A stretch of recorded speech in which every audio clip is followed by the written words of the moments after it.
Welcome to Our Girl Relationships. On this channel, we talk about problems people face in their day-to-day life. Let's start with the video. My 16F mom remarried a few months ago, and things are not going well with the new stepfather and stepsister 15F. Although my stepbrother 12M is cool. I'm pretty self-sufficient now that I can drive, so I get myself up, go to school, go to my part-time job, and get my homework and chores done without anyone really needing to check in. My mom says that it's good practice for when I'm grown up, and she knows I'm responsible, so as long as I stay trustworthy and within some basic rules, I can manage myself more now and ask her for help when I need something. My stepdad doesn't approve of this and tried to set a bunch of rules for me when he moved in, and Mom shot him down. But he nitpicks every little thing now to try and get her to change her mind. My stepsister is mad that I don't have to follow the same rules she does, but she is also really immature, so she would definitely abuse the privileges I have if she was allowed. She takes it out on me with her attitude and by trying to make me do stuff for her, like drive her places and do her chores since I'm more grown up. Her dad takes her side, but my mom says I can tell them no, and I usually do, because I don't do favors for people with attitudes. This all kind of turned into a big deal this weekend. I work part-time for a bakery and I really like to cook and bake. So one of the cool things about my mom going out on dates was I could cook myself whatever I wanted that night and have the kitchen all to myself to experiment with new recipes. I don't get to do that as much now. The parents went out to dinner Saturday. Stepdad had gotten chicken tenders and fries for the step-siblings to warm up for dinner. So that was their plan. I wanted some kitchen time, so I grabbed ingredients on the way home from work and made pizza and cinnamon rolls from scratch. My stepbrother had never seen it done, so I taught him how to make the dough and let him make his own small pizza. It was fun. But then stepsister came in and asked when dinner would be ready, and I told her whenever she warmed hers up. She said she wanted pizza, and I told her to make one then, because her brother and I just spent an hour making our own. She got mad and wanted me to make it, and I told her she could have a cinnamon roll because I was going to share those anyway. But she already had dinner and could either do the work herself or eat what she had. I'm not her mom or chef. Her brother wouldn't share his, so she ended up having the chicken and being pissy about it. Her dad threw a fit about it, and he and my mom are arguing now. He says I should have included her, and I left her out on purpose. My mom says my ingredients and my work, so it's my choice, and stepsister already had dinner waiting, so it's not like she went hungry. Stepbrother got pizza because he put it together himself. I just baked it for safety. Now things are super tense, and I can tell my mom is stressed. First, I would like to say, way to go, Mom. I'm glad she has your back, and the way you are indicates what a great job she did. Secondly, good on you for being so mature in how you handled things. I think you did everything right. Now your stepdad is making his daughter's life a living hell. I can see why she would be angry at you when her dad refuses to allow her to grow up and take responsibility for her own actions. I hope your mom continues to support you. Not the a-hole in any way, but your stepdad is a big one. Not the a-hole. You are not the cause of your mother's fight. Your stepdad is overstepping her boundaries and he is not respecting her wishes. Your stepsister wants the benefits without doing the work, and your stepdad is okay with that, which is why she is the way she is. Your mother has taught you the rewards of being responsible, and be grateful for that because that is a valuable skill. Just keep doing what you're doing. Not the a-hole, just curious though, do mom and stepdad know that you offered to let her make her own and that you would have cooked it for her for safety reasons? All this does is reinforce you to do your own thing, which it seems you're already pretty much doing. It also seems crappy that stepdad got your step-siblings dinner and just assumed you would pick up something for yourself. You are a minor, job or not. They are supposed to provide. You should have had an easy meal available too. What if you had been dead tired and came straight home? If you did get something, The worst case is that meal doesn't get eaten by you and someone else gets it later. Next story. Hello! Throwaway since I'd like to keep this fight hidden from some friends who know my Reddit account. I am a single dad with 2 kids, Anna 16F and Jason 19M. I've been riding dirt bikes since I was a kid and wanted my kids to ride, so I offered to teach them both when they were young. Both were very happy about it and said yes. Anna was much easier to teach than Jason. It just clicked for her. I never needed to work with her. She'd just get on the bike and go. Jason, on the other hand, had a very hard time learning to ride. He crashed pretty much every time he got on the bike. Now, years later, they're both riding the same bike, a CRF 150. Both older bikes, but reliable. Anna has always enjoyed it more than Jason. I always invited him to go with us, and he'd just shrug and either blow me off completely or come and just stay in the truck and ride for maybe 20 minutes. I understood and never tried to push him into riding. This summer, I felt Anna was ready for a bigger bike. The next step was a CRF 250, which are quite pricey bikes. I wanted to get Jason one, but I feel he isn't ready for it and isn't interested enough for me to spend $10,000 for a bike he'll barely ride. So while Jason was at his friend's, I took Anna to the dealer and got her a brand new CRF 250.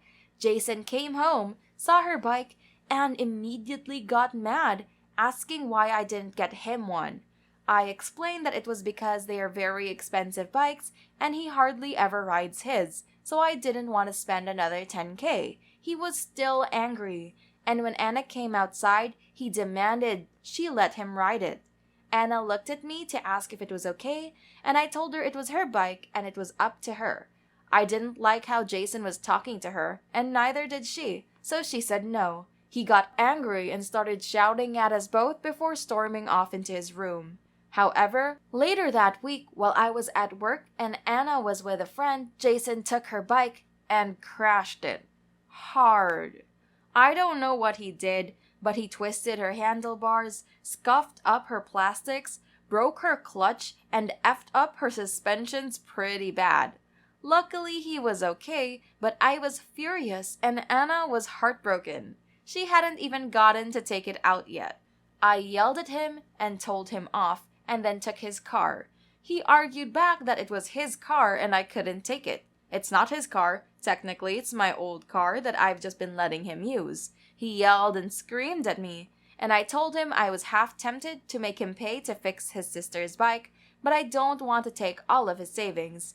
He's been yelling at me that I'm an a-hole for 3 days now, and saying it's my fault he can't get to work, get to school, or see his friends. His insults are beginning to get to me. Was I really in the wrong here?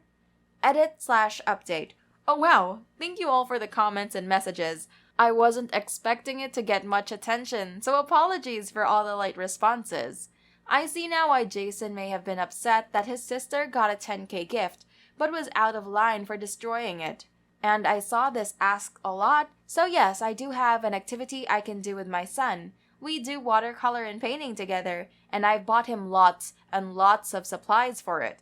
I've done some reconsidering and decided he doesn't get the car till he's paid off at least 60% of the cost to get the bike fixed. I have ensured that he has the means to get to work and can pay for it. Anna isn't talking to her brother at all, which I can't blame her for. I wouldn't want to talk to my brother either if I was in her situation. Not the a-hole, but I do suspect there's something deeper going on here with your son you may need to discuss with him. Maybe he's jealous you and your daughter have this special bond he doesn't have because he isn't as good with the bikes. Or maybe it's just him not feeling good enough for bikes, and by buying his sister one and not him, you fed that insecurity.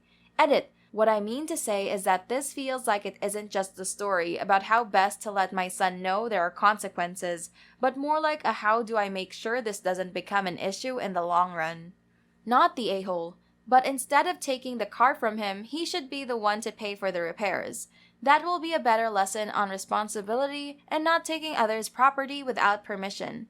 Find out how much the repairs are going to cost and come up with a payment plan with him so he can pay you back for them. Everyone sucks here. First, the obvious. He stole his sister's bike, crashed it, possibly intentionally, and isn't apologetic or playing the victim. 19 is young, but it's not a child, and he should have known better. He can deal with the consequences. But man, as a parent, how do you justify getting one kid a $10,000 toy and literally bringing home nothing for the other one? That just reeks of favoritism and pushes this from a not the asshole to everyone sucks here, with the exception of Anna. Next story. My 32F daughter, Chloe, 4F, has a fascination with princesses. She loves the color pink, wears only dresses, and has an array of tiaras she wears everywhere except at preschool where she can't, but she does have it in her backpack. My cousin 33M Alex, fake names, invited us to his wedding, which was this past Saturday. Chloe was excited because she got to dress up and stay dressed up the entire time. She also couldn't wait to see the bride's dress. She asked if she could wear her princess tiara, and I said of course. We got to the wedding on time. However, the start time was delayed for unknown reasons. 15 minutes after it was supposed to start, one of the bridesmaids came out and told me that the bride, Jen 31F, was refusing to come out because my daughter was wearing a tiara. I thought she was joking, but she wasn't. Apparently, the bride was also wearing a tiara and wanted to be the only one wearing it.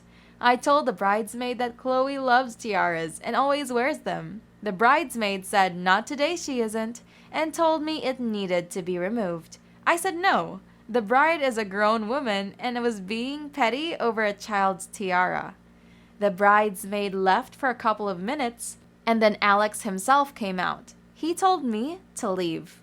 I asked why, and he said because I won't tell Chloe to take off her tiara. I said this was ridiculous, and Alex said it's not my wedding, and when I get married, then Chloe can wear one to mine, but that I'm officially uninvited regardless. Others around me told me to just take it off, and I wouldn't. Alex's mom came over and escorted us out. Chloe was upset and crying because she feels she did something wrong, and I'm upset because I can't believe someone would be jealous over a literal 4-year-old. I also feel bad because Chloe was really looking forward to seeing Jen's dress because she loves wedding dresses, but literally no one is on my side. Am I the a-hole? Edit.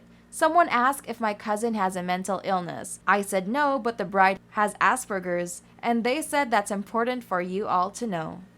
You seriously need to parent up and teach your kid that there's a time and place for indulging your inner princess and a time and place for sitting back, following dress codes, and letting other people shine. For example, at their own goddamn weddings. You were asked nicely, but were petulant and entitled. You caused this. It's not over, child. It's over your lack of parenting. There's a reason why nobody's on your side. You're the a-hole. Sorry, but you're the a-hole. Yes, it was absolutely over-the-top idiotic for the bride to obsess over a 4-year-old wearing a tiara. But once she told you to take it off, you should have removed it. She's the bride. It's her party. She makes the rules. Yes, your daughter would have been disappointed to take it off, but I guess she was even more disappointed to miss the whole event. You're the a-hole. You made a comment that the bride has Asperger's. She may not have been able to move on because of her stress of the day or her expectations of the crown. Just because it was ridiculous to you doesn't mean it was to her. You could have explained to your daughter, who I'm going to guess is neurotypical, that mommy made a mistake and we can't wear the tiara for a little bit but can later. Here's the next story. As the title says, my niece is 9. She has a problem with stealing. She steals from everyone, everywhere she goes. She is spoiled and gets everything she wants and never faces the consequences for these thefts. A few months ago, she stole a bracelet from my stepdaughter, just a few months older than her. This bracelet is very special to my stepdaughter. It was the final gift she received from her late grandmother. When caught and confronted, she tried to claim that it belonged to her, but that she didn't like it, so she would give it to my stepdaughter. Every time she is at my home, I have to search her bag before she leaves. She will take toys, clothes, jewelry, anything. She robbed my kids' piggy banks. I have told my brother-in-law that I do not want her in my home because of her behavior. He brings her over with no warning and she steals. He tried to bring her over today. I finally turned her away. I said, I'm sorry, but until my niece can follow the rules of my home and respect others' belongings, she's not welcome in my home, and I closed the door. My brother-in-law is livid. He said it was cruel to say that, especially in front of her. My husband said that he wishes I hadn't felt like I needed to say it, but that he understands why I did. He is currently dealing with the fallout. Several relatives have texted him asking our side of the story. He has been telling them exactly what I said and why. Some of them think I crossed the line and was too mean to a child, while others were on my side. So Reddit, what do you, impartial strangers, think? Am I the a-hole? Edit. Wow, this really blew up overnight. I'm trying to read all the comments and there are a lot. My niece has both parents. They are still married and together. I am not aware of any trauma concerning my niece, though it is always possible. She is very spoiled. She gets whatever she wants, and I'm not sure either of her parents has ever told her no. I have suggested that my brother-in-law get her some therapy or counseling, but he says there's nothing wrong with her, that she's only a child and children aren't perfect. Not the a-hole. Someone needs to teach this child right from wrong, and her parents obviously aren't doing it. You didn't say she's a horrible human being and I never want to see her again. You said, this bad behavior is not tolerated in my house and there will be consequences until she learns better. That's parenting. Hopefully it sticks. Not the a-hole. They're not correcting the behavior. It sounds like you're the first person to set boundaries with a little terror. She's in for a reality check when daddy can't get her out of trouble when she's older. She needs to learn consequences now when they're minor and not criminal charges. Your children, stepchildren, deserve to feel that their belongings are safe in their own home. Everyone else's needs come secondary. Not the a-hole. I had a cousin like this too, but my mom wouldn't stand up to the family. Every time she came over, my sister and I would go and hide anything valuable we had, and no one was allowed to leave her alone anywhere. If she went to the bathroom, we had to stand around in the hallway until she came out, so she wouldn't sneak off to one of the bedrooms. If the weather was good, we had to stay outside and play, and no one was allowed to leave her alone anywhere. Eventually, they stopped coming to people's homes because of the way their daughter was treated by the kids, which didn't bother any of us at all. When she was a teenager, she got arrested for stealing from one of her neighbors. The husband came home early from work and caught her in their bedroom, taking as much jewelry and money as she could find. The shock of her family, who couldn't believe she could do anything like that, was epic. You're teaching her that behavior won't be tolerated in your home, and I wish my mother had the guts to say this as well.